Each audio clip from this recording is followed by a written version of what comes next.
DTI fam, was good, baby? Your boy got that fresh cut. Feeling electric. And let me tell you, I was like 2 weeks overdue for a haircut. And if you know me, you know a haircut is like the sanctuary. It is my place to just zen out. I love when the straight razor is on the back of the neck. I love the camaraderie that a barbershop has. I love the conversations. And you can go in there and just fucking talk about whatever because it's a barbershop. Everybody goes in there to bullshit. There's always different thoughts and ideas being thrown around. Sometimes you talk to the people next to you. Sometimes you only talk to your barber. But it's just, I love it. And I needed this because this week starts about, I just ate some really good sourdough bread. But this week starts about a 3-week stint of travel back to back to back to back. So beginning of the week, just give you guys kind of a synopsis of what my life looks like now that we're back into the new year, doing travel sales, trying to build a business, and just trying to remain like healthy and happy throughout all of that. And so how can I instill habits into my lifestyle that work with this lifestyle that I've created for myself? And so in the back, got my suitcase, I got my compression sleeves, I got my proteins, my greens, my omegas, I got my fiber, I got my red light therapy, because when I drive, I can bring whatever the hell I want, which is the best part about driving. Sorry, I'm trying to get this angle right. But it's honestly the best part about driving because I can fill this bad boy up with whatever the hell I want. And so as I'm preparing for this 3-week journey, I kind of just like had a, come to me moment of how am I going to execute on the things that I have going on now that training's picked up, now that I need to be more consistent, now that I'm watching my diet, now that I'm contributing aspects of DTI 50 into my lifestyle. How can I make sure that I stay on track during this 2-week stint of being in Charleston, then being in Colorado, then coming back to Charlotte, and then going to Florida for the week, and then coming back for a couple days, going to Georgia or Charleston again, and then coming back. And now we're into February. And so how can I remain disciplined? How can I make sure that I'm incorporating the things that I need to into my lifestyle? It's not even 10 o'clock yet. I got my 10,000 steps. I know I'm going to be on the road. I know I'm going to have meetings. I know I'm going to be busy. And one thing that I promised myself this year is that I will not have a day under 10,000 steps. And I want to make sure that my average daily step count is 12,000 or higher. The body needs to be moved. The body needs to have movement. The body needs to move. The body needs to have movement. No, I didn't glitch out. I'm just trying to hammer this in your head because this is one simple way that we can all be healthier and happier, is getting out there, getting movement, whether it's cold outside and you have to bundle up or the sun is shining and you can soak in that sun. Get out there and get God's medicine. But what I also wanted to talk about was it's wild how I am experiencing endurance training and seeing what it does to me in all other areas of my life. And so what I've realized is that through endurance training, it's making me more disciplined because my mind's clearer, because I'm staying consistent, because I'm doing things that make me uncomfortable, because I'm pushing through the hard, because I'm sticking to a schedule and I'm putting action in behind that schedule. A checklist, a schedule are nothing unless you're putting action in behind it. And through endurance training, I am noticing that with my consistency and that effort that I'm putting in and the challenges that I'm doing both physically and mentally, it's taking me to new heights in other areas of my life. And so what I'm really excited about is that I did a 2-hour ride over the weekend. And I was like, what the fuck am I doing a 2-hour ride for already? That's crazy. Hey, trust the process, trust the coach. And so I jumped on the bike, first hour and 20 minutes, golden, easy, good, mindset good, body feeling great, energy there. Hour 25 to about hour 35, I'm like, oh shit, I'm getting uncomfortable. Fuck, this is the longest I've ever sat on the bike. Ah, man. Hour 35 to 2-hour mark was brutal. My area that sits on the seat was uncomfortable, to say the least.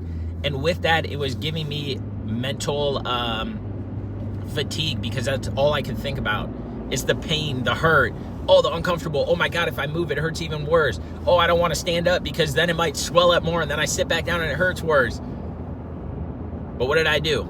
I fought through it. I stuck because it was on my schedule to do a 2-hour ride. The first one. There's no way I could fail on the first one.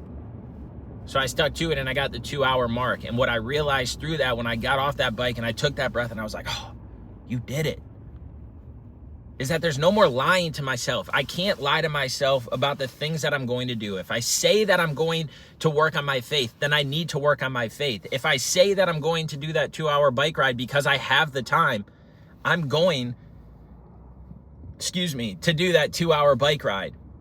If I say that I'm going to get 4 workouts a week resistance training, then I need to get 4 workouts a week for resistance training. If I say that I'm going to go to the grocery store, then I go to the grocery store. If I say that I'm going to get 10,000 steps, then I figure a way to get 10,000 steps. If I say that I'm going to call my mom and my sister every single day and I don't, all that's doing, all of those things that I just outlined, if I don't do those things, subconsciously, my brain is telling myself, without me even realizing it, without me being aware, just slack off. You don't got to do it. Oh, you want to focus on not drinking as much this year? Go ahead, have a drink, slip up. Oh, you're traveling on the road, so you're going to stop and get fast food? Go ahead, slip up. Yet I made commitments to myself that I was going to do the opposite of that. And so every single day, every single time that you make that decision to do something and don't do it, your brain then subconsciously starts telling yourself, without even making the conscious decision, all right, I don't got to do it today. And then you look back and all this progress that you wanted to make is like, what the fuck? And so my coach, when I woke up today, I looked inside of our group and he put a message in there and I was like, wow, this is hitting on what I want to talk about in my daily drive-by, which I don't even think I said in the beginning. DTI fam, another daily drive-by. Did I say that in the beginning? If not, there it is right now. I love these daily drive-bys because, again, I'm on the road for the next 4 hours, 4.5 hours. And so there's all these thoughts that go through my mind. So you guys might start seeing episodes week after week that I have the same outfit on. Because these long rides, I want to get these thoughts out. I want to talk to you guys. I want to hopefully have something click, even if it's 30 seconds in this, that something clicks and it's like, you know what, I'm going to do this today. I'm going to be different in this way today. I'm going to challenge myself in this way today. That's what these daily drive-bys are about. And some of them, you might be like, dude, that didn't fucking speak to me at all. I'm not even going to watch next week's. Well, if it didn't speak to you, that's good, because I don't think everything I say should speak to you all the time. I think that there should be snippets, and that's why we follow. That's why we stay on track with the people that we want to follow in life, that we want to go on this journey with them, that we want to kind of embody what they're like going towards. And so for me, that's a Nick Bear, that's a Lauren and Michael Bostic, that's a social media followers that I follow on TikTok that have like great routines and habits in their lifestyle. It's not these big freaking mega superstars. It's honestly people that I follow the most are like every common day person, where it's like, I can do this. I know I can instill these habits. I can make these challenges. I can go about life this way because it doesn't seem unrealistic. And then the visions and the drive just keep stacking on each other. So let me tell you what my coach had to say today in our tribal community. He goes, instead of thinking of 2025 is the year you never slip up, make 2025 the year you never get faster. Oh, I read that wrong. 9 minutes, all right. So I want to jump into this and tell you what my coach said today in the tribal community, because it resonated with me, it spoke to me, and kind of goes along with this message that I wanted to preach to you guys today. He said, instead of thinking 2025 is the year you never slip up, make 2025 the year you get faster at correcting mistakes. Example, slip up on the diet, get moving. Easy ride, swim, lift. Just don't sit still in your mistakes. This was my playbook this morning. And so let me put it in my words, is that there are so many people that make such big commitments in the beginning of the year. There are people that make such big commitments throughout the year. And guess what? Life comes, smacks you dead in the fucking face. And it's like, you're not going to do this. Somebody just passed away in your family. You're not going to do this. You just injured yourself. You're not going to do this. You're on the road more than normal. You're not going to do this because I'm just going to make you lazy. You're not going to do this because you can't stick to your diet. You're not going to do this because you didn't stick to the things you said you're going to do. And so when we go through these ebbs and flows in life, we talk about these peaks and valleys. When I bring on clients, I tell them to try and visualize this, is that we're going to start off slow. We're going to incorporate new habits into your lifestyle. So that way those ebbs and flows are smaller, and it's kind of like a wave coming in. You're just going through life like this, and the peaks and valleys are pretty symmetrical to each other. You don't have these big peaks, and then these big falls into the valley, because you're instilling habits into your lifestyle. You're making things fit into the way that you live life, in the way that you go about life, in the decisions that you're making, the thoughts that you're having. Instead of making these grand plans, you're now cutting those in half, realizing what that big picture is, cutting those in half and being like, how can I make sure that the things I'm doing daily, I stick to? Not for a month, not for 3 months, but for the entire year. Because as I tell you guys all the time, once you start winning the days, you can win the weeks. Once you start winning the weeks, you can win the months. And once you start winning the months, you win the year.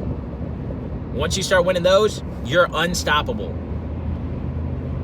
And so life is going to throw stuff in your way where you slip up, where you let your mind and your body win. And that's all right. That's called living. But what does that look like, and how long does it last? Because if it lasts for days and weeks and months, you ain't going to win the year. If it lasts for days and weeks and months, you ain't going to complete that race. If it lasts for days and weeks and months, you aren't going to be able to complete the things that you say to yourself, because they'll be too challenging. They'll be too big. They'll be too grand.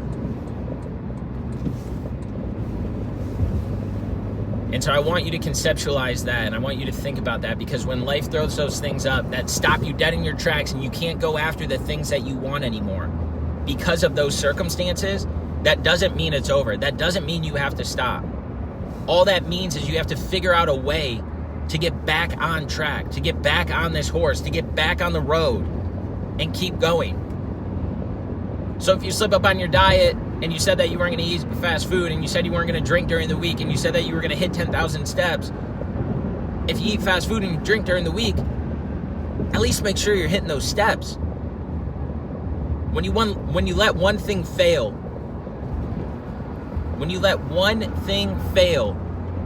don't let that in turn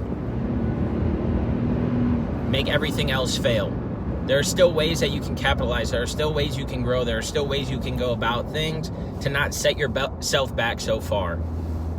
And so I want to take a second to just read that again, so that way it can resonate with you, because maybe the way I'm explaining it, you're like, yeah, I kind of see it, but I don't really know. Gotta love when you take the wrong exit. That's why I keep looking down. Oh well, this is fun, and I wouldn't have had enough time to complete it if I would have taken that exit. So let me read this again from my coach in our tribal community about how to approach 2025. Instead of thinking 2025 is the year you never slip up, make 2025 the year you get faster at correcting mistakes. That's powerful. How fast can you correct the mistakes? How fast can you get back on track? How fast can you make sure that you're staying focused on what you say that you want to complete? Because again, the things that you set in pace, or the things you set in motion, were because you said you wanted to do it. It's not because anybody else wanted you to. So take that for what you will. Take that for whatever that is. I hope that you took something away, because that's so freaking important, is to not let that fucking slippery slope take you all the way down and have it so hard to climb back up and get in that rhythm. How fast are you going to correct your mistakes in 2025 to reach the things that you set forth? Have the desire to inspire. Go out there, kill this week, have a great weekend, stay on track, and go Buckeyes, baby. We about to win the Natty. Love y'all. It's on.